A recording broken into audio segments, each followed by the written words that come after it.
प्रभू श्रीरामांच्या पदस्पर्शाने पावन झालेल्या नाशिक शहराचे धार्मिक आणि ऐतिहासिक महत्त्व आहे आणि या शहरात स्थित आहे पंचवटी। या ठिकाणी पूर्वी अरण्य होतं। वनवास काळात श्रीराम 2.25 वर्षे या पंचवटीत वास्तव्यास होते। जाणून घेऊयात पंचवटीचा इतिहास। नाशिक शहरात पंचवटी परिसर हा गोदावरी नदीच्या डाव्या तीरावर आहे।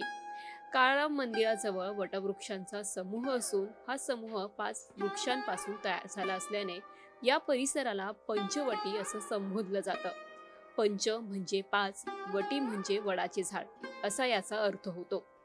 काळाराम मंदिर, कपालेश्वर मंदिर, गंगा गोदावरी मंदिर, सुंदर नारायण मंदिर अशी अनेक मंदिरे पंचवटी व सभोवतालच्या परिसरामध्ये गोदावरी नदीच्या दोन्ही तीरांवर देखील आहेत। पंचवटीच्या बाजूला पर्णकुटी आहे। या प्राचीन गुफेला सीता गुफा म्हणून ओळखलं जातं। ही गुफा प्रतिकात्मक स्वरूपाची आहे। गुफेत प्रवेश केल्यावर श्री राम, लक्ष्मण आणि सीतेची मूर्ती आहे। यासह शंकराची पिंडही आहे, ज्या ठिकाणी काही काळ सीतेने संसार थाटला होता। रामायणाशी निगडीत आणखी एक आख्यायिका सांगितली जाते।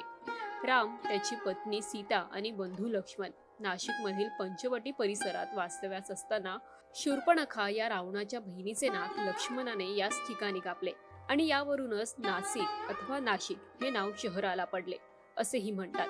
हा मतप्रवाह अधिक प्रचलित आहे।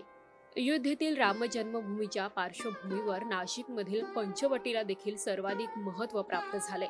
याबद्दलची अधिक अपडेट आपण वेळोवेळी जाणून घेत राहणार आहोत। यासाठी तुम्ही mymahanagar.com या वेबसाईटवर लॉग इन करा। आमच्या फेसबुक, ट्विटर आणि इंस्टाग्राम अकाउंटला फॉलो करायला विसरू नका।